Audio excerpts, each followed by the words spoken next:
let's talk about it.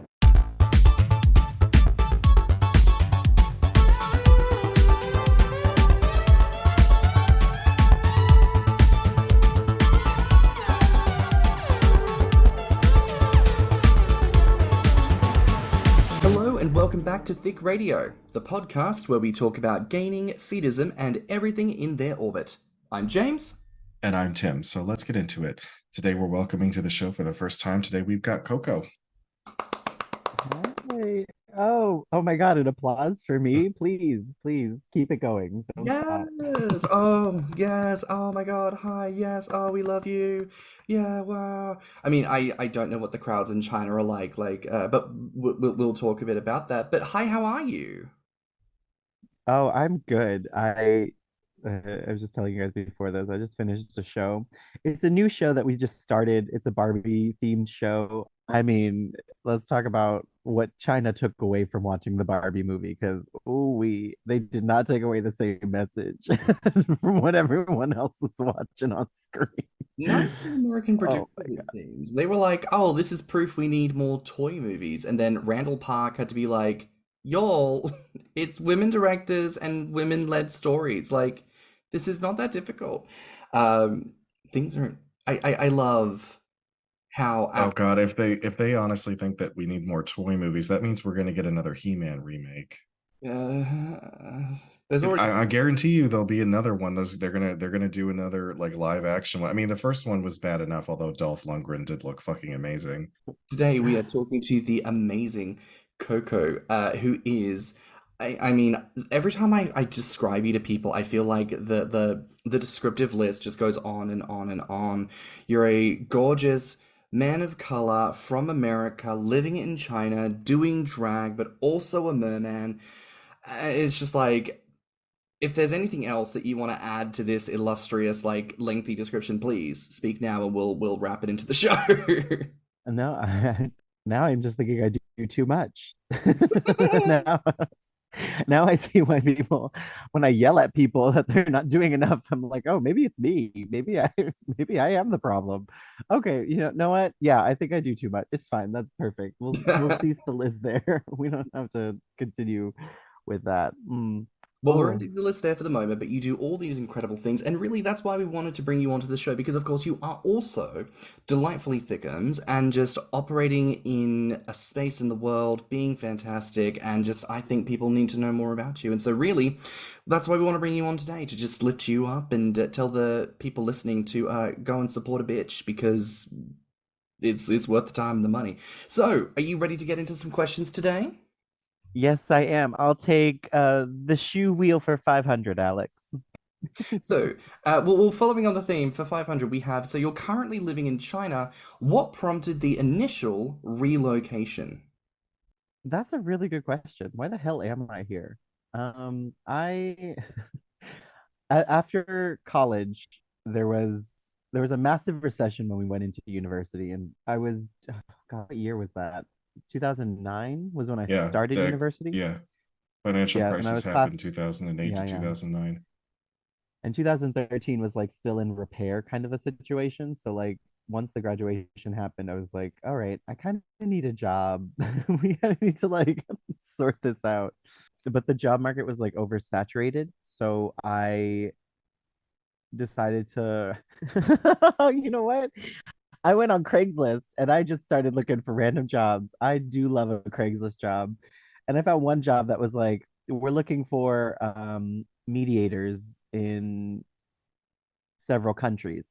And so like this, I applied and the company accepted me and they were like, all right, so like we have mediators that are going to be education consultants in several different countries.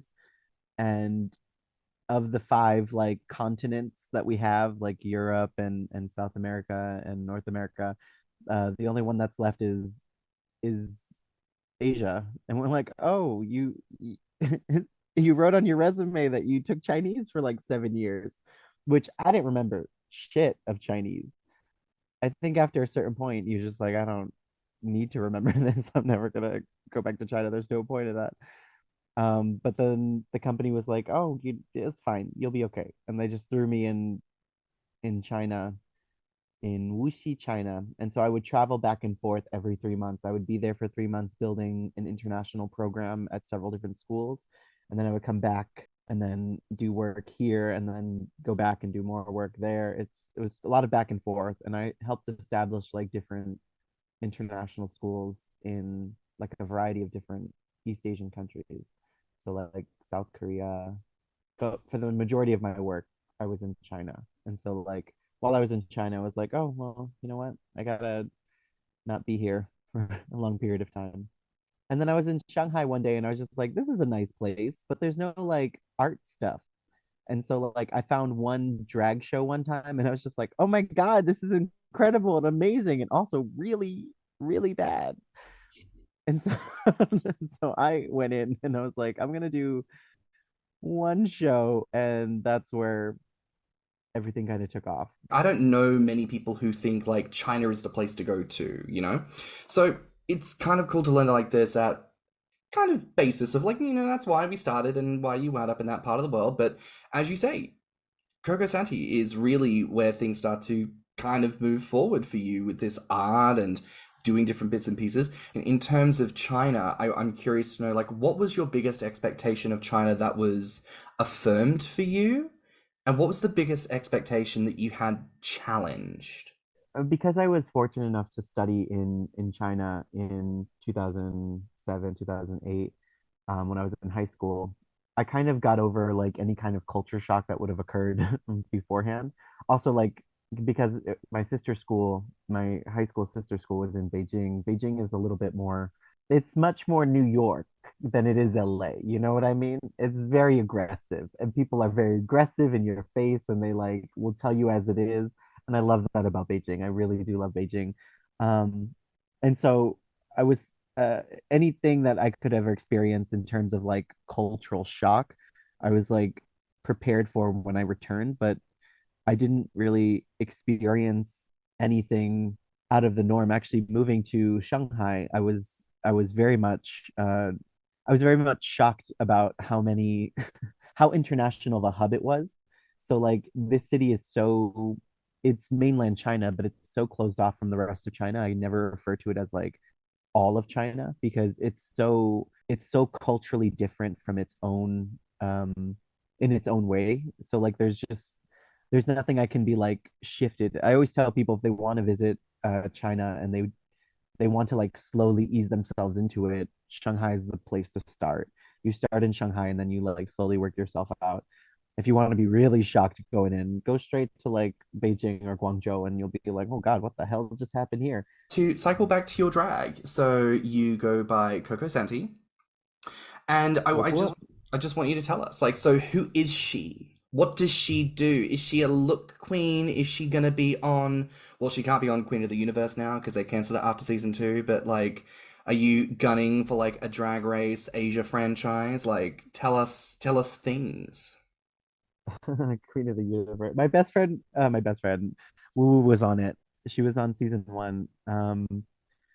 She's a really great singer, and the producers did her dirty on that show. I just want to throw that out there. If anyone watches Queen of the Universe, she's from Guangzhou, China. She's amazing. She's funny. She's absolutely disgusting. She is the nastiest person I have ever met in my entire life, and it's so funny to watch her be so fucking beautiful all the time.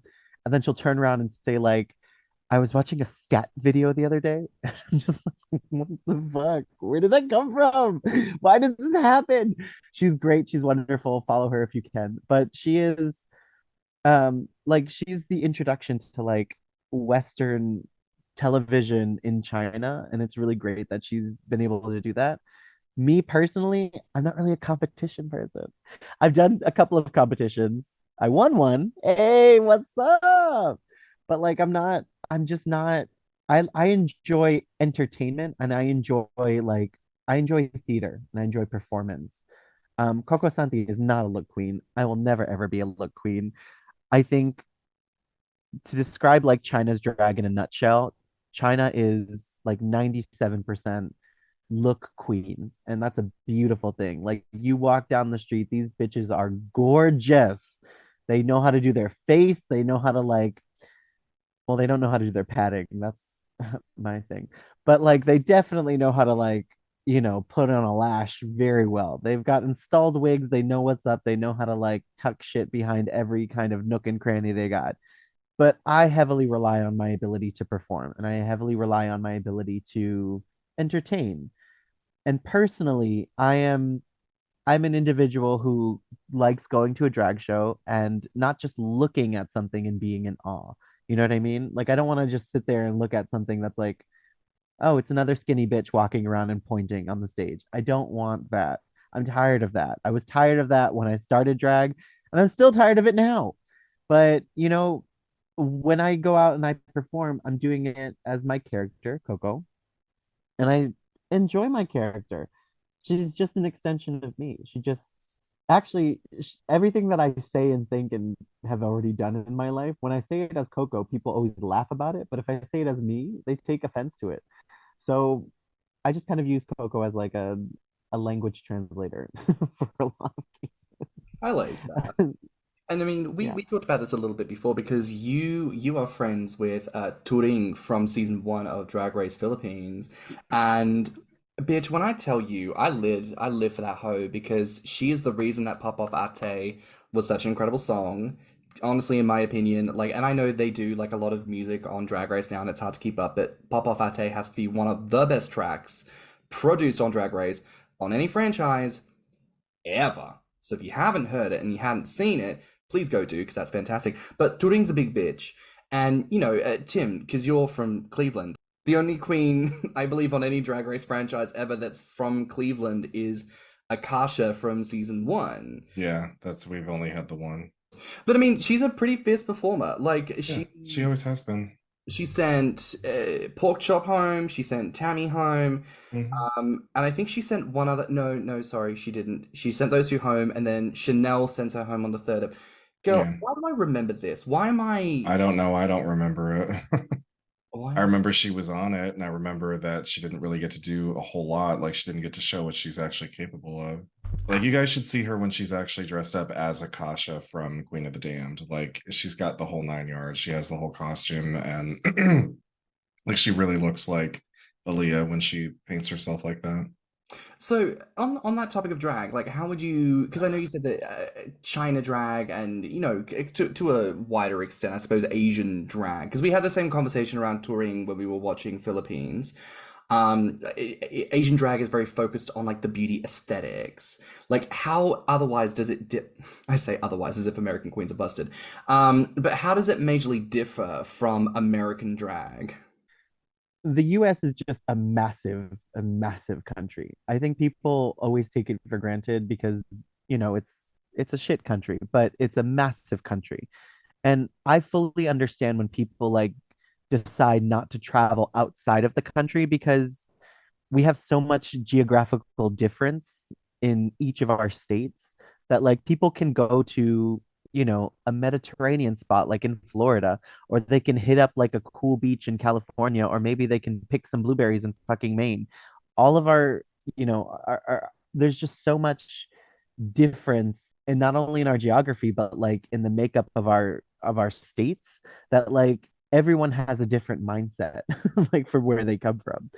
So like me coming from the Northeast, I'm so familiar with like performance, like theatrical performance, and something that is rooted in, I don't want to say this pretentiously, but we're smart. We're smart people in the Northeast. We're very smart. We're overeducated and absolutely fucking mental.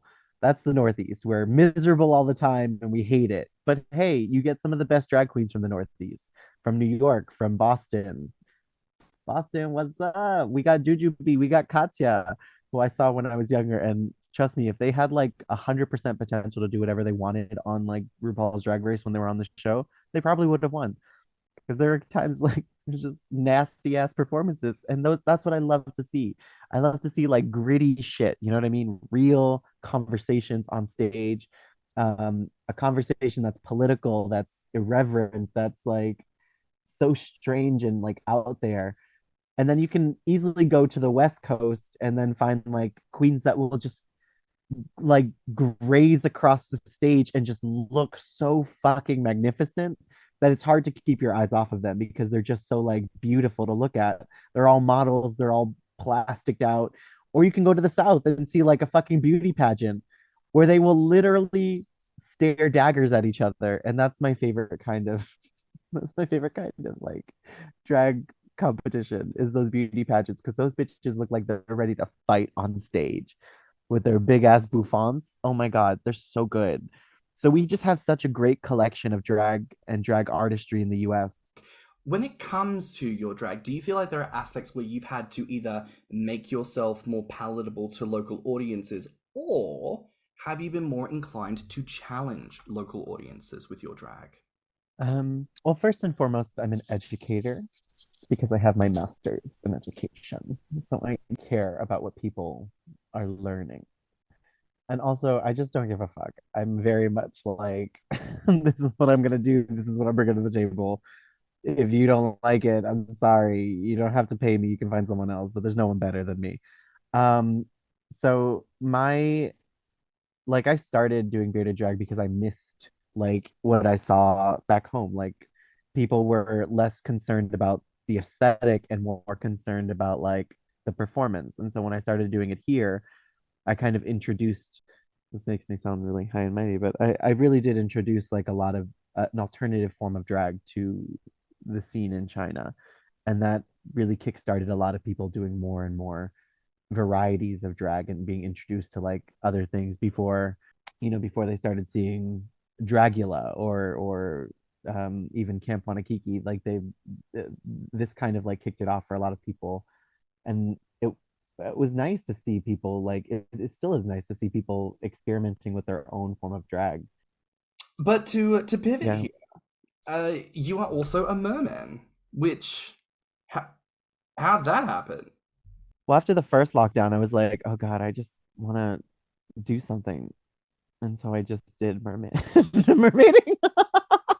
During the first lockdown, I found like an Instagram of someone doing mermaiding, and I was just like, oh, that seems really fun. I want to try that because I enjoy swimming. I like to swim, and I have dove before, and I done scuba before, but I've never actually like gotten licensed to do it. So as soon as the lockdown opened up, I was just like, I'm gonna go get my license to do all these things because people needed um they needed money. They were just like, we gotta recuperate money. So there were so many things on sale. You could just go around and people were like, well, we gotta sell these things. They're out of season, or like we gotta get rid of these uh uh beautiful homes because no one is buying them. They've all left. And so I was just like, oh, diving sale, let's do that. And then I bought a mertail and I was just like, this is really fun. This is a great experience. But mermaiding for me is like people think drag is a really enjoyable thing, but I am molding and shaping my body every night and it hurts. It like physically hurts my body every day to be molded like fucking Gumby. And I just need time to relax. And mermaiding is just such a great way to relax for me. You're just, when you're under the water, everything is just so calm and soothing and you hear like muffled noises that like reverberate. You learn how to control your breathing, and it just feels so, oh, it's just so calming to me. Meanwhile, I brought my friend with me to go mermaiding, and she had a full-blown conniption under the water. She was just like panicking every time, and she's just like, "Fuck, I can't do it. I can't hold my breath for a minute. It's never gonna happen. It's gonna be awful." She was she was not the best person to do that with. It just freaked me out. Well, I would like to try mermaiding, so if I end up visiting you at China at some point, throw me a tail, girl, and we'll go for a little dip. Um, Yes, please. I'm the only plus size mermaid in China, and they hold international mermaiding competitions here in China. So oh, like people come from all over the world to go swim in these massive like aquarium tanks. I swim in them all the time. But like for competition, they're always looking for like the skinniest, the whitest looking people. And it's very bias based. And it's like some of the performers are not great, but just because they look beautiful, it's just very, it's boring, it's annoying. And it just reminds me again of drag, which is why I don't do competitions for a lot of things, because there's so much bias behind artistry competitions that I don't like. I don't like the politics behind art. You know what I mean? It's just too much. It's something that I think is really worth dipping into. Uh-huh. It's something I think that's really important to dip into here, is because I don't believe you identify as a gainer necessarily, but you are someone who is, I think, certainly plus size and fits into a lot of what would typically be considered like chub or bare spaces because of your shaping. And I'm curious to ask here, like, between mermaiding and drag and living in China and being a man of color, like, what does that do for you in terms of the plus size experience? Do you feel that one or more of those labels or spaces helps you to feel more at peace with your body? Do they challenge you in any way? What is that like, doing and existing at all of those intersections? I mean, it's really hard, especially in China. I want to say specifically China, because hell, if I go to Japan, oh people in Japan love them some bears and love them some chubby boys, and they will like be so happy when you walk into a club. Everyone just really enjoys like a nice petting and a little bit of chub rubs. But like China specifically is very much in the mindset of like straight-sized individuals or petite individuals taking up space. And so when I present myself in a space, when I present myself in a space that is drag, or mermaiding, or even in the workplace, um, I'm brown, which is already a huge strike against me in China because fair skin is what the expectation is. When they're looking for foreigners to do acting roles or anything, they always look for white people. They'll say it specifically in their promotions. So like white haired native English speaker. um, and they'll even take a white before they'll take a native English speaker to do educational stuff. I'm plus size. I This is a huge no or misunderstanding in China. I think now, since 2019, more than half of the population is now considered obese. But like that's because KFC was introduced like 4 or 5 years ago into China, and people were like, "Shit, fried chicken, this is the bomb." And so like people are experiencing this in their own way very slowly, but like it's still like even within the bear community, which I've seen it take shape in the US recently as well. Back in the day, the bear community was very open with just letting people be in their space. They were inviting and welcoming no matter your shape or size. They were just excited to have like people who were happy to be with them, you know, like they were just chill people. And nowadays it's very gatekeepy and very much like if you don't fit this look of a bear, you cannot sit here at this table with us. And that is not what I know growing up as being part of the bear community. The bear community has always been like a welcoming space. Tim, I know I usually throw back to you in these types of conversations as a bit of an elder statesman. You've also been in like the leather community and the bear community and operating in these spaces for a long time. Like, do you see that happening a lot, like even in Cleveland, where it's that kind of, I guess, more specific aesthetic that's becoming an expectation in these types of spaces? No, I don't think that Cleveland is going to be included in that conversation because I feel like it's just not placing on the map, honestly. It might someday, but But no, not. to be completely fair, I don't have my pulse on or my finger on the pulse of, what is going on in the drag scene in Cleveland. It's rare for me to go out anymore, and when I do, if there happens to be a drag show going on, then I may catch what the current queens are doing. But like I'm kind of still in this sort of bygone era of the dance club, that had like more cocaine and jizz on the floor than anything else. And like, the queens were all look queens, and like it's just, yeah, I'm still kind of stuck in that world. It's interesting when I think about the gainer community and this conversation around body and aesthetic expectations, right? Because when I first joined the community about 10 years ago, it was very much, and still is in many ways, about being the fattest you can possibly be, meeting people and eating and growing and feeding and eating and growing and eating and growing and eating and growing. But especially in the last few years, there's been this introduction of this expectation with muscle. And muscle gaining, to be very clear here, is a very firm part of the community. We've done several episodes focusing and centering muscle gainers. It is very much a thing, and it is in itself distinct from powerlifting and bodybuilding and the Mr. Olympus style of thing, right? It's its own thing. That's not a problem. But something I am noticing is this generalized expectation of muscle, and I think it's this blending of the powerlifting community coming together with gays. You see this happening with a lot of gay men now. It's no longer just going to the gym, it's no longer being natty, it's this idea of going on a cycle, and it's this idea of becoming the biggest, most swole thing that you can be. So now you've got a lot of muscle guys who are infiltrating the gainer spaces, being like, oh, look, I'm getting fat. But they're not really getting fat, they're just off season and making pigs of themselves, and they maybe gain 10 pounds, and then they lose it all when they go back to weightlifting, and then everyone goes, oh my god, how did this happen? Why did I fall for this yet again? Because we're not paying attention to these things.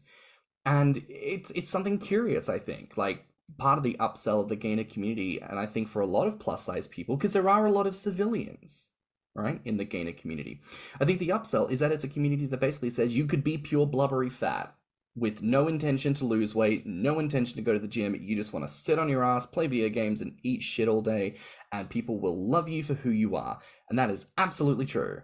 But it feels like a lot of other queer spaces, there is this homogenization going on, which happens all the time, it seems, where it gets enough people, and then people decide to whittle it down and say, okay, we're the true core members, and everyone else can get fucked off. And that's gross, and I hate it, and it's dumb, and I don't like it. So if you're listening and you do that, please stop.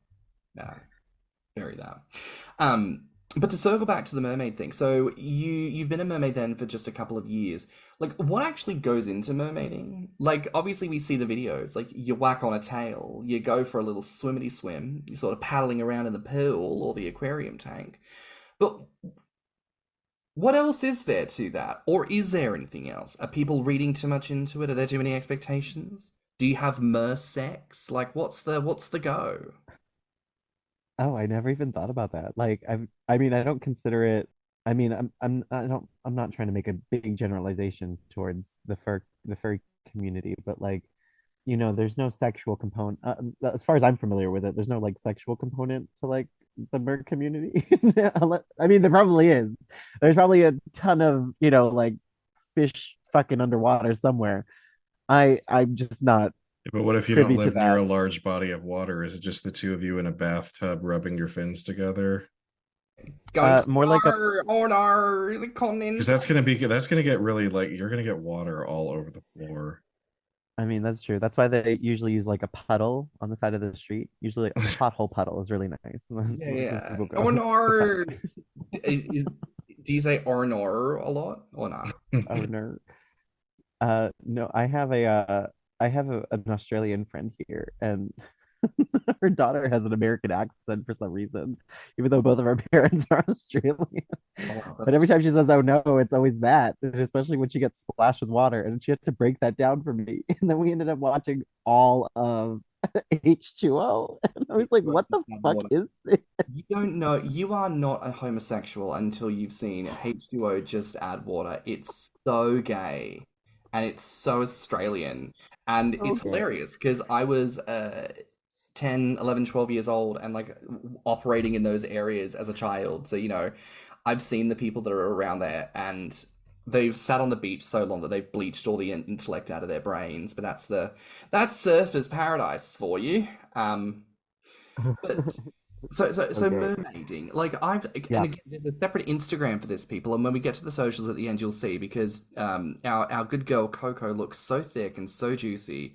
Like how like there's the new Little Mermaid film, and like I want King Daddy Triton to shove it up my asshole. He's so hot. I also feel that way about you when you've got a tail on. Oh, thank you. That's exactly what I'm going for. I'm going for like, let me just shove my Triton everywhere in every crevice. Please Um, look at there's this, not a lot. isn't it neat? There's Wouldn't you think that my asshole's complete? Wouldn't you think I'm the guy who's taken everything? mm, that's hot. It's hot. including a pitchfork up your ass, because that's not comfortable. Listen, Linda. You showed me the review for that one movie where the guy had like a trans-dimensional portal up his asshole and he was kidnapping I children. didn't say that that was a good Oh movie. my I just wanted you to God. be aware that Yes, it existed. it does exist. It's Butt Boy. Yeah, It's but boy, crazy. Oh And it's my this. It's God. literally the most idiotic film that I've ever seen. But it's the Oh special my God. effects of him, like the car being trying to be sucked into his ass. Like that is just like, I what love it. is this?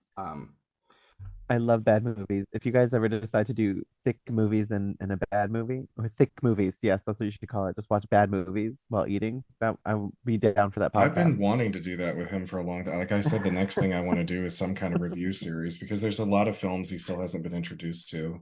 And there's a lot of films I just don't like because I think they're absolutely trash, and I just go off about them. Like I, Oh, please. You're from Australia. I've seen the trash that comes out of Australian television.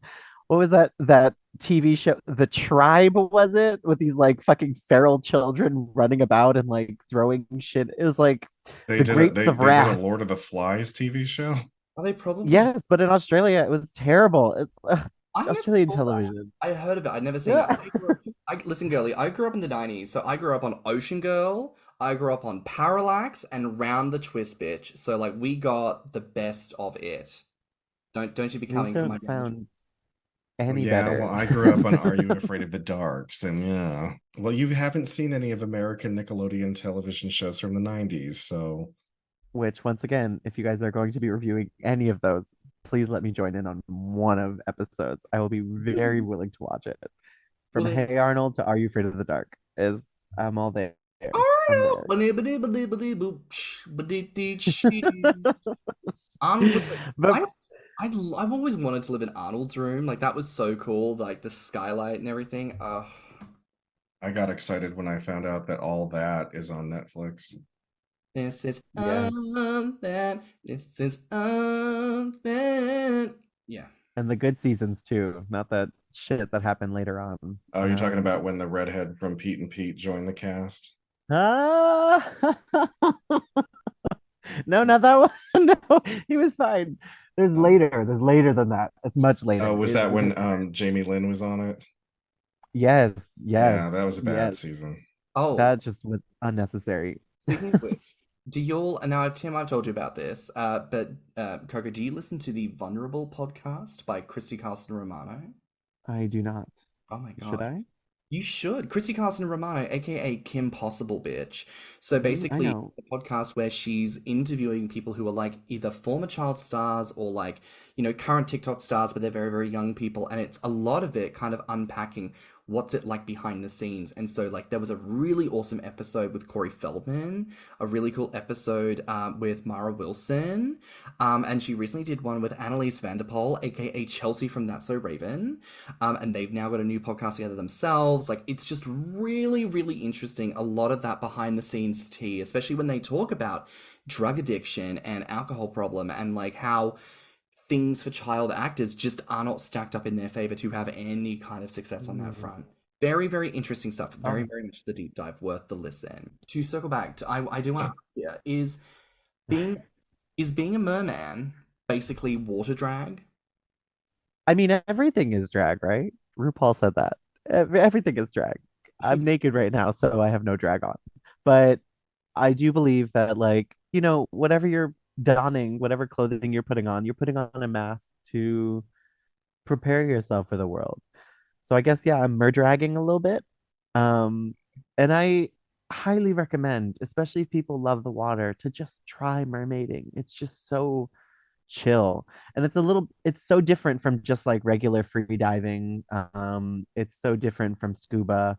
Um, there's a little bit of a fear that, my fear going in was like my legs are bound. So like I don't know what's gonna happen if I go 20 meters underwater and I have to I'll get tell back you up what, really quickly. James, we can give it a try. You can be the one to actually get in the water. I'm just going to sit on a rock, smoking a cigarette, drinking a beer, and I'm going to be like that, that that mermaid that's seen some shit, you know. That's what the statue in Denmark looks like, right? The Little Mermaid just holding a beer and a cigarette. Like, ooh, not going back there. You know, How as a mixed race man, it does entertain me sometimes. Like depending on what Tim talks about, like certain attributes and flavors tend to rise in the conversation. So of course, when you describe that merman who's seen some shit sitting there smoking a cigarette, I'm like, okay, she's coding in a very certain way. And I live when Tim gives us a little taste of what's going on in the background there. It's because I've talked to a lot of Vietnam vets. Are there aspects of like drag or mer stuff that we haven't touched on yet that you want to bring up for the listeners? in terms of drag, I am a very firm believer that drag is for everyone. The stage may not be. So it's okay if you are not a stage performer. Get dressed up in drag anyway. That's totally fine. I mean, I just feel like there are times when people are living for themselves and doing the greatest thing that they can do, but then when it gets to actually moving forward in that career that they're creating for themselves, and they get so frustrated and asking questions like how can I be a better performer? Like why am I not getting all these gigs? Why am I not doing the things that I need to do? I think it's okay to reflect and be honest with yourself. And I tell people this all the time. You need to be honest with yourself with what your weaknesses are. It's so easy to find what our strengths are, but we need to know where we are weak and we need to know when to either ask for help, when to figure out how we can improve on what we're doing, and when to just maybe recognize that maybe that weakness is not going to be growing anytime soon. You know what I mean? Like, if you're not a great stage performer, but you feel your oats when you're on stage, that's great. You got to pick and choose performance spaces for that. But don't get upset if no one's inviting you to a professional stage because you're not ready for it. You got to wait for that time. And in terms of mermaiding, this is I'm speaking directly to my thickums out there. There's a community in the US called the Fat Mermaid Society. Follow them on Instagram if you can. They are wonderful. They are great. They're so sweet. Um, they are so inviting to all sizes of merfolk. But most importantly, they provide spaces for people all over the world to like really just be themselves. And if you decide to do mermaiding for the first time, you need to remember fat floats. Fat just floats. Y'all need to weigh yourself down, and it's okay to put on mad buckles. And it's going to feel really scary that you're actually putting weight on your body in order to sink. But that's normal because your body is naturally trying to save you at all costs. So you let that fat save you when you need it to. But if you want to go deep diving, you got to put on some weights because you won't be able to go down. Ooh, you won't be able to go down at all. Oh my God, it was terrible. First time I was in a saltwater tank, I was just like, oh, I'm not in a pool. I just went straight down. In salt water, that shit was just trying to keep me up. I was wasting so much energy.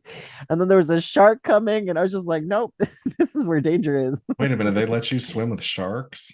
Yeah, oh yeah, I swim in China. There's so many spaces where you can just like rent out places in aquariums, but I'm invited to aquariums because I'm very Okay, I ain't unnatural. swimming with a shark. Sorry.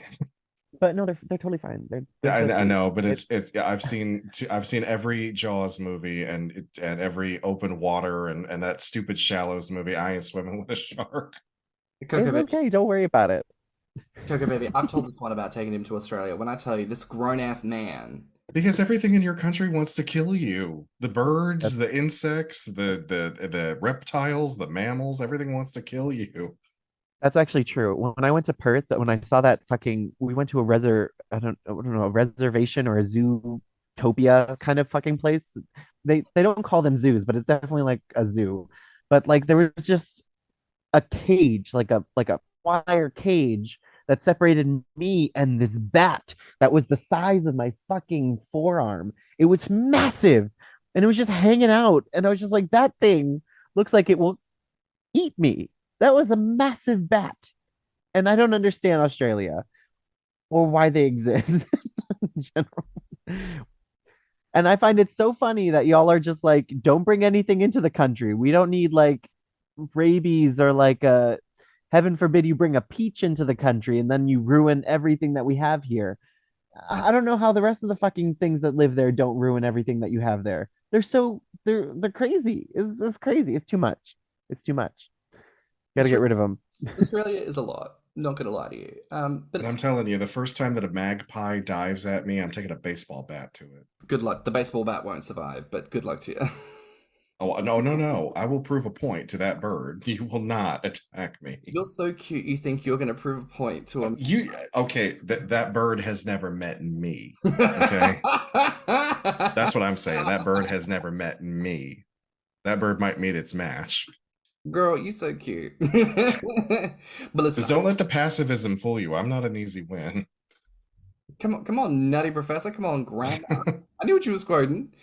But no, look, I think that's a cute place to leave the episode. But I think this has been such a cool little exploration. I mean, like we said at the beginning, you are such a diverse individual, doing so many different things, living in such a unique part of the world. You know, I think you have so much to share. I love learning about it.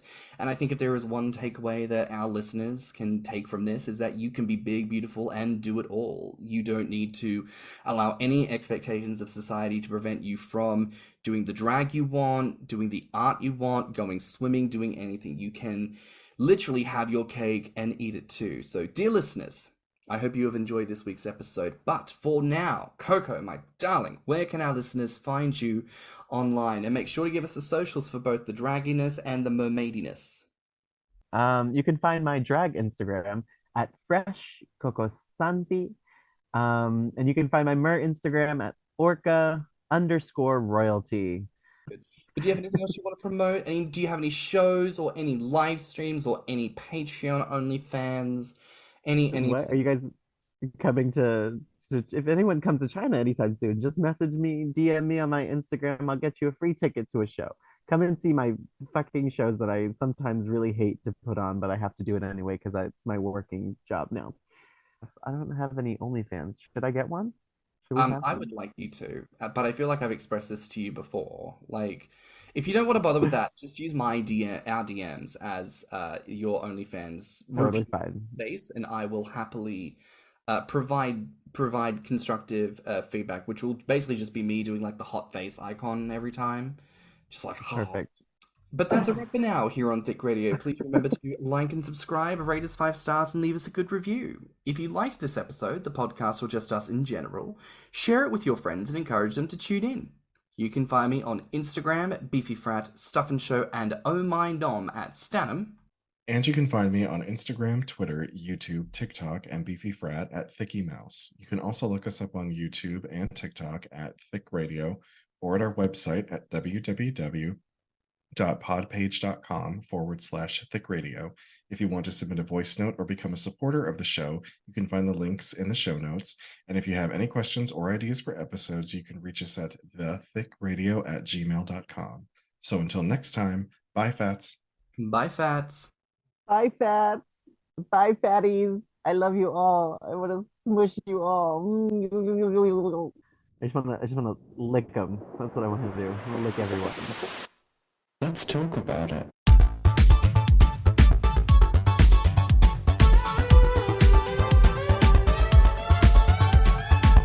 Thicc Radio is a Patreon and Enter app podcast produced by Stan and Thicky Mouse. Mixed and mastered by Stanley. Our artwork is provided by Lokitu. Our theme song is provided by Spotify.